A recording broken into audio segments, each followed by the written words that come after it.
नमस्कार दोस्तों, I welcome you to the learning academy YouTube channel. आज के वीडियो में हम लोग पढ़ेंगे approaches to political geography. Approaches क्या है पॉलिटिकल ज्योग्राफी की? ठीक, इसमें हम लोग पढ़ेंगे पावर एनालिसिस अप्रोच, फिर हम लोग पढ़ेंगे हिस्टोरिकल अप्रोच के बारे में, देन फंक्शनल अप्रोच के बारे में, देन मॉर्फोलॉजिकल अप्रोच के बारे में, देन बिहेवियरल अप्रोच के बारे में, देन सिस्टमैटिक अप्रोच के बारे में। एक एक कर हम सभी अप्रोचेस के बारे में डिटेल में पढ़ेंगे। तो चलिए वीडियो को शुरू करते हैं। वीडियो पसंद आए तो एक लाइक करें और चैनल को सब्सक्राइब करें।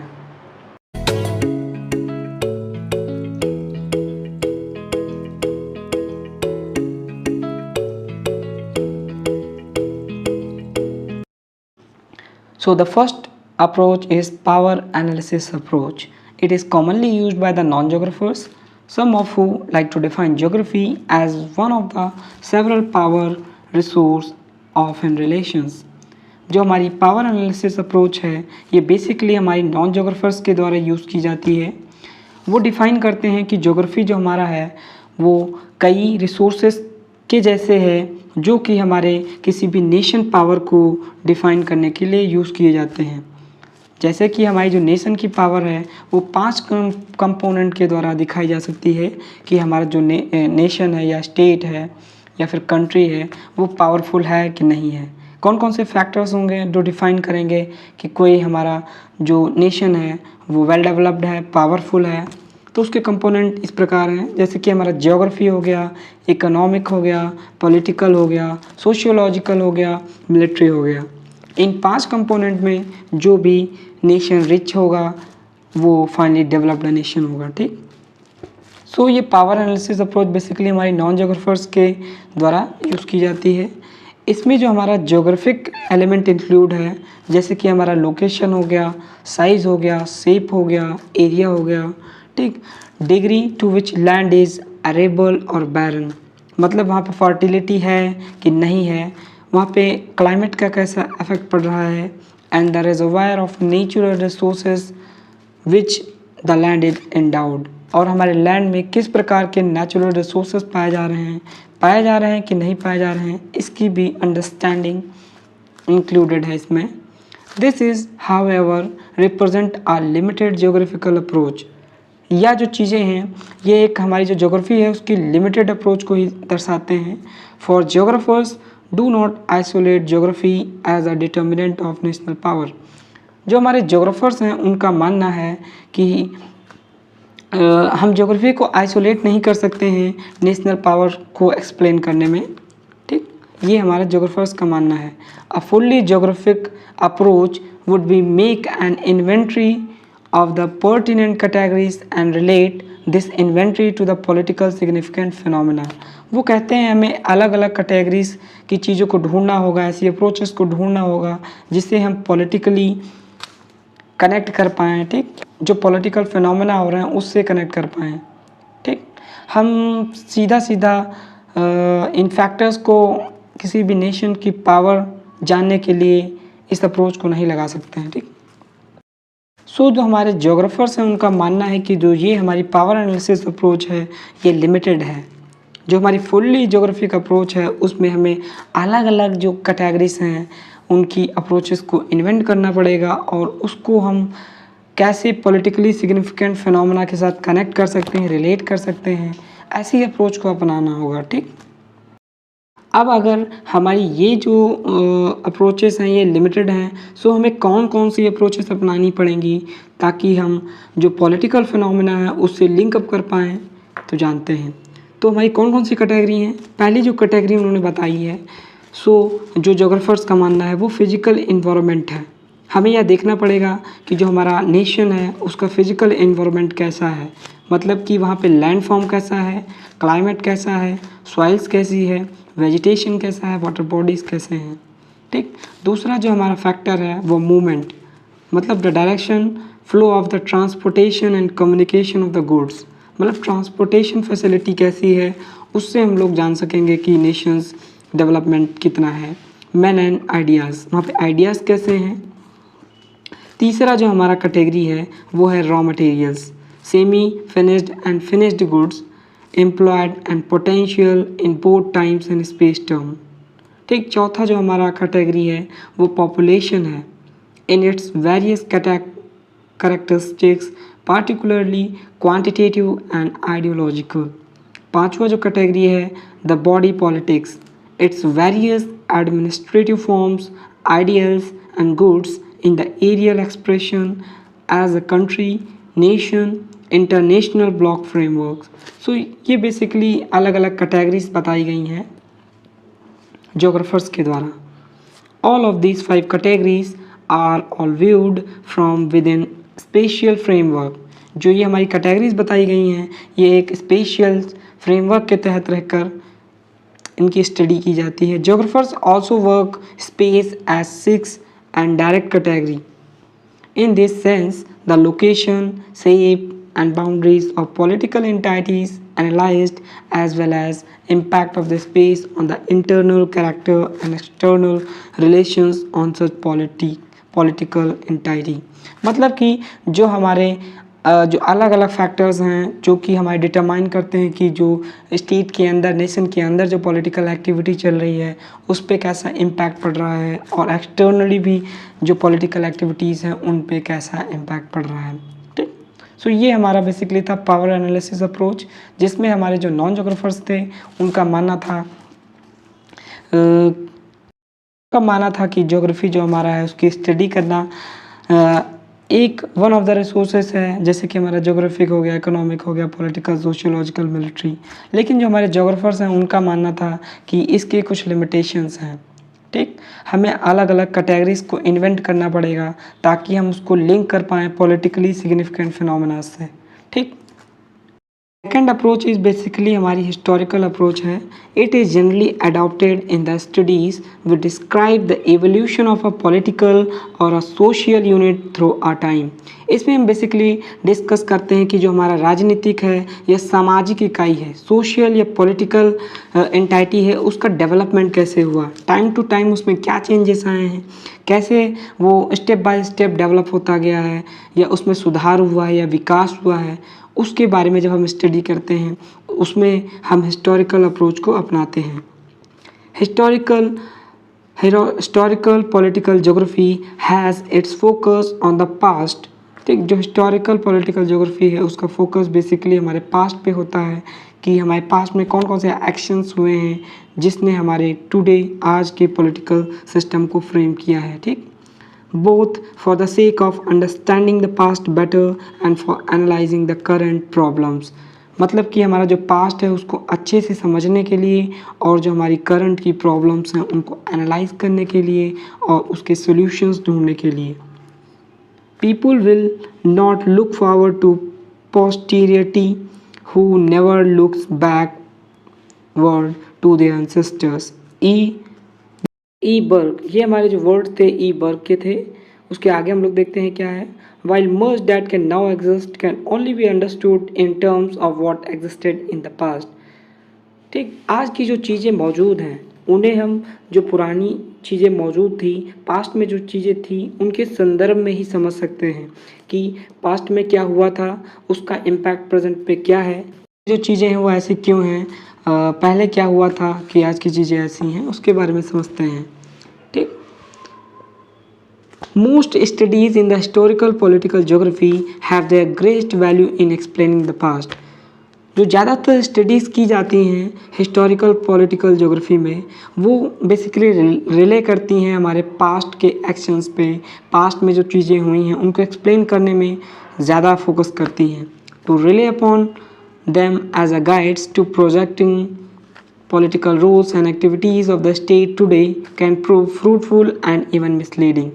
मतलब कि इन सब चीज़ों को जो हम पास्ट में देख रहे हैं, उनको पढ़ रहे हैं, वो पढ़ने से हम जो अपने पॉलिटिकल रोल्स हैं या फिर हमारी जो एक्टिविटीज़ हैं उनको समझने की कोशिश करें तो ये हमारे लिए फ़ायदेमंद भी हो सकता है, नुकसानदायक भी हो सकता है. मॉर्फोलॉजिकल अप्रोच, इसको हिंदी में कहते हैं रूपात्मक दृष्टिकोण. It is the study of forms and structure. मतलब कि यह बेसिकली जो हमारा मॉर्फोलॉजिकल अप्रोच है इसमें हम बेसिकली फॉर्म और स्ट्रक्चर को पढ़ते हैं. हिंदी में समझें तो इसको हम कहेंगे संरचना और रूप के आधार पर जब हम स्टडी करते हैं ज्योग्राफी को. It calls for a descriptive and interpretive analysis of the external and internal structure of the state area as a geographic object. इसमें बेसिकली हम जो हमारा राज्य क्षेत्र है उसे हम एक भौगोलिक स्थिति मानते हैं, उसके बाहरी और आंतरिक जो संरचना है उसके वर्णनात्मक और व्याख्यात्मक विश्लेषण करते हैं। मतलब कि जो हमारा राज्य क्षेत्र है उसे हम एक भौगोलिक वस्तु स्पेशियल ऑब्जेक्ट मानेंगे, ज्योग्राफिकल ऑब्जेक्ट मानेंगे, और उसके अंदर क्या चल रहा है, उसके बाहर क्या चल रहा है, उसका जो है डिस्क्रिप्टिव और इंटरप्रेटिव एनालिसिस करेंगे, internally as well as externally. The external morphological attributes include size, shape, location and boundaries. जो हमारे बाहरी रूपात्मक जो एट्रीब्यूट्स हैं उसके अंतर्गत आते हैं हमारा, जैसे कि साइज हो गया, शेप हो गया, लोकेशन हो गया, बाउंड्री हो गया। जबकि हमारा जो इंटरनल मॉर्फोलॉजिकल सब डिविजन्स हैं उसके अंतर्गत हमारे आ जाते हैं कोर एरियाज, कैपिटल हो गया, कल्चरल रीजन्स हो गए। ठीक, ये चीज़ें हम इसके अंतर्गत पढ़ते हैं। जो हमारा राज्य क्षेत्र है उसके अंदर जो भौगोलिक वस्तु के आधार पर मानते हैं उसके अंदर क्या चल रहा है, बाहर क्या चल रहा है, उसकी स्टडी करते हैं। और बाहर के जो कंपोनेंट्स हैं, एट्रीब्यूट्स हैं, उनको हमने देखा, और जो इंटरनल हमारे एट्रीब्यूट्स हैं, मॉर्फोलॉजिकल एट्रीब्यूट्स, उनको हमने देखा। It studies the political areas according to their forms, that are their patterns and structural features। यह जो हमारी पॉलिटिकल एरियाज़ को स्टडी करता है तो उसमें कैसे फॉर्म्स हैं और उसके पैटर्न कैसे हैं उसको डीपली एनालाइज करता है और उसको पढ़ता है। ठीक, पैटर्न क्या होते हैं? Pattern refer to the arrangement formed by the association of the political units, whether nation state, regional blocks, global alliances or international administrative divisions। ठीक, जो हमारे पैटर्न है, ये राजनीतिक इकाइयाँ जो हैं इनके संघ के द्वारा जो बनाई जाती हैं व्यवस्थाएं, जैसे कि हमारा राष्ट्रीय राज हो गया, क्षेत्रीय ब्लॉक हो गया, वैश्विक गठबंधन हो गया। इंग्लिश में समझें तो हमारे जैसे नेशन स्टेट्स हो गए, रीजनल ब्लॉक्स हो गए, ग्लोबल अलाइंसेस हो गई, या इंटरनेशनल एडमिनिस्ट्रेटिव डिवीजन्स हो गए। ठीक, ये बनाए किसके द्वारा जाते हैं? जो एसोसिएशंस होते हैं पॉलिटिकल यूनिट्स के। ठीक, तो ये हमारे बेसिकली हमारे पैटर्न हो गए। इनको एक्सप्रेस्ड कैसे किया जाता है? ये बेसिकली एक्सप्रेस किए जाते हैं लोकेशन में, साइज में और शेप में। ठीक, अब हम लोग स्ट्रक्चर के बारे में समझ लेते हैं। स्ट्रक्चर क्या होता है? Structures on the other hand refers to the spatial features. Structure मतलब संरचना कैसी है उनकी। ठीक, spatial features like political units have in common. जो पॉलिटिकल यूनिट्स में कॉमन होता है, जैसे कि पॉपुलेशन हो गया, इकोनॉमिक कोर्स हो गए, कैपिटल हो गया, अदरवाइज जो प्रॉब्लम्स हैं यूनिट की वो हो गई। तो ये हमारा दृष्टिकोण जो था ये रूपात्मक दृष्टिकोण था, मॉर्फोलॉजिकल अप्रोच था, जिसमें हम स्टडी करते हैं ज्योग्राफी की। ठीक, जो हमारा अप्रोच आता है वो हमारा फंक्शनल अप्रोच हो गया। It is concern with the functioning of an area as a political unit. Basically इसका जो संबंध होता है किसी भी क्षेत्र का वो राजनीतिक इकाई के रूप में कार्य प्रणाली से होता है। ठीक, मतलब कि जो फंक्शनिंग है of an area as a political unit, functional मतलब कार्यात्मक दृष्टिकोण कैसा है हमारा। ठीक, every political unit has subordinate areas of organisations each with its governmental functions. जो हमारी पॉलिटिकल यूनिट्स होती हैं, राजनीतिक इकाई होती हैं, उनके पास संगठन होते हैं, ये संगठन के अधीनस्थ होते हैं, मतलब सबऑर्डिनेट एरियाज होते हैं ऑर्गेनाइजेशंस के, उनके गवर्नमेंटल फंक्शंस के साथ। These subordinate areas must have stronger political associations with the state than with one another or with the outside the state। ठीक, for the state to function properly it must have unity, homogeneity, coherence and visibility, basic requirement for such unity। ठीक, state अगर function properly function करना चाहता है तो जो ये components या एट्रीब्यूट्स दिए गए हैं ये उसके अंदर होना चाहिए। जैसे कि हमारा यूनिटी हो गई, मतलब एक रूपता होना चाहिए, सुसंगतता होनी चाहिए, और जो हमारा होमोजेनिटी होना चाहिए, कोहेरेंस होना चाहिए। ठीक, ये आवश्यकताएं हैं और ये बुनियादी आवश्यकताएं हैं। viability of the state is related not only domestic economic relations but also economic, strategic, political relations with other state. ठीक,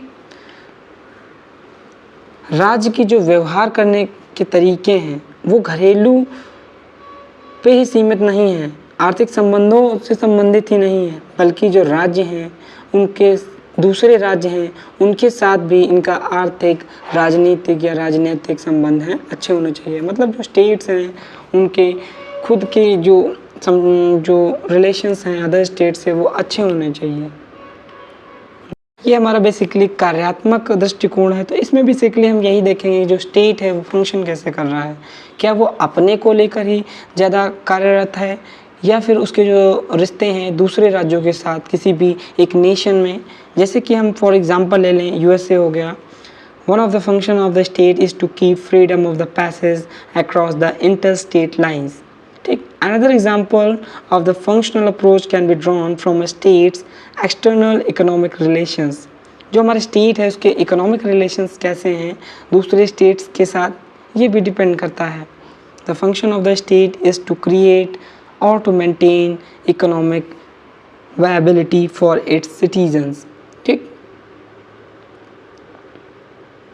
मतलब कि जो राज्य है वो अपने नागरिकों के लिए जो आर्थिक व्यवहार्यता है वो बनाए रखे और दूसरे स्टेट्स के साथ भी उसके जो समझौते हैं वो अच्छे होने चाहिए। Laws on foreign trade including subsidies, tariffs and embargoes are tools used by the state to promote a particular functions। ठीक,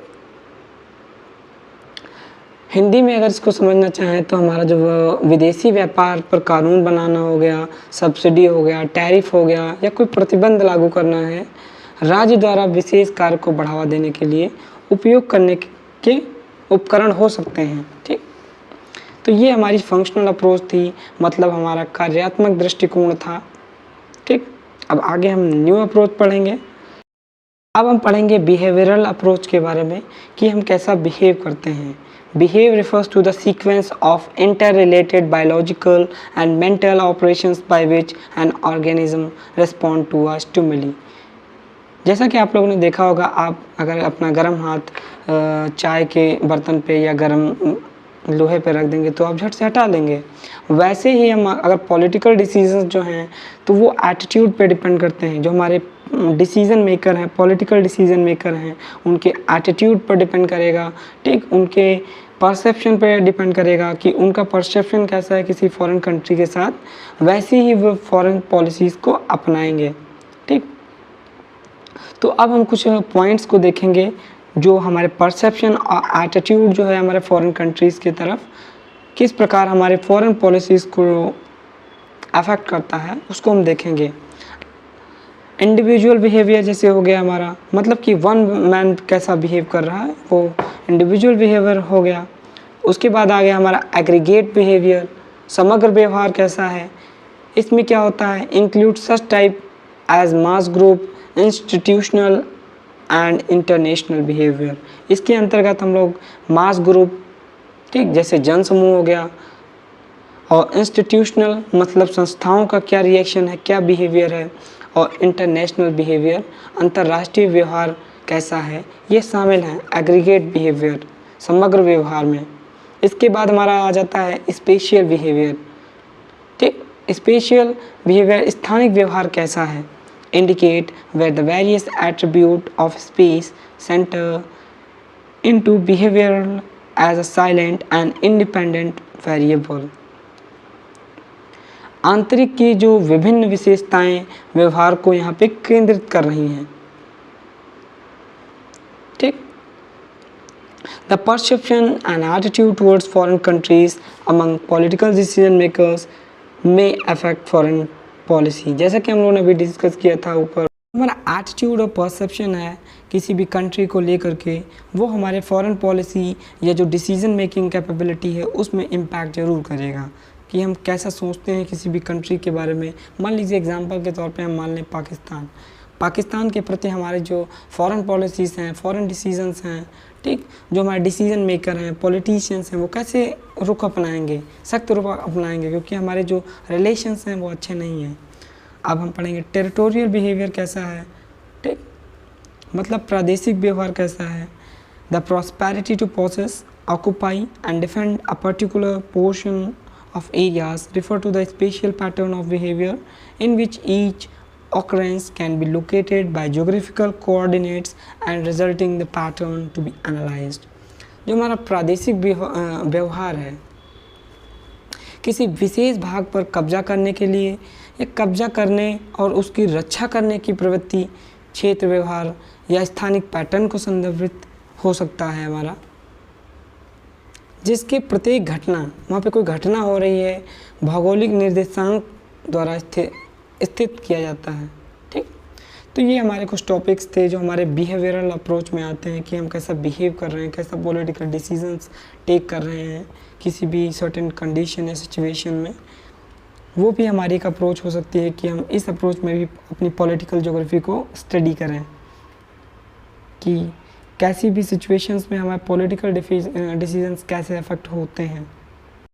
अब हमारी आ जाती है सिस्टमैटिक अप्रोच। सिस्टमैटिक मतलब व्यवस्थित। जब हम कोई कार्य करते हैं तो उसे व्यवस्थित करने की कोशिश करते हैं, सही ढंग से करने की कोशिश करते हैं, ठीक। तो ये हमारी सिस्टमैटिक अप्रोच है, मतलब व्यवस्थित दृष्टिकोण है। It is derived from the journal system theory. Journal system theory, इसको मार्क कर लीजिए, मतलब जो हमारी सामान्य प्रणाली सिद्धांत है उससे इसको डेराइव किया गया है, इससे लिया गया है। The essence of journal system theory is that it focus on the system of inter related object, जो कि पर्सन या थिंग हो सकते हैं। जो हमारी सामान्य प्रणाली सिद्धांत है, इसका जो सार है वह परस्पर वस्तुओं से संबंधित की प्रणालियों पर ध्यान केंद्रित करता है, ठीक। which enter the system of framework as an input, exist as output and interact within its element that feed or flow internally, ठीक। जो फ्रेमवर्क की प्रणाली है वो इनपुट के रूप में प्रवेश करते हैं, इनपुट की तरह अंदर जाते हैं, आउटपुट की तरह बाहर निकलते हैं, और जो भीतर है, भीतर आंतरिक रूप से फीड हो जाते हैं या प्रभावित होने वाले तत्वों के बीच में बात करते हैं। The emphasis is on the unity and wholeness of the framework। जो हमारा फ्रेमवर्क है उसकी एकता और संपूर्णता पे हमारा emphasis रहता है। System into which new elements enter and from which the elements leave, जिसके अंदर हमारे new elements enter करते हैं और elements leave करते हैं। Are open systems in contrast to the closed ones which functions through the internal generating of energy, ठीक। इसको अगर हम हिंदी में समझें तो वो प्रणालियाँ जिनमें नए तत्व अंदर जाते हैं, प्रवेश करते हैं, और जिससे हमारे तत्व निकलते हैं। बंद प्रणालियों के विपरीत, जो बंद प्रणालियाँ हैं उसके विपरीत में खुली प्रणालियाँ जो हैं उनके ऊर्जा आंतरिक उत्पादन के माध्यम से कार्य करती हैं, ठीक। I hope you understand these approaches in well detail. अगर कुछ गलती हो गई हो देन आप कमेंट सेक्शन में बता सकते हैं। नेक्स्ट वीडियो में मैं ट्राई करूँगा कि वैसी गलती ना हो। I hope you love the video. अगर आपको समझ आया तो एक लाइक करें, चैनल को सब्सक्राइब करें और शेयर भी करें। अगर आप और ऐसे वीडियोस देखना चाहते हैं तो stay connected with me. See you in the next and जय हिंद दोस्तों।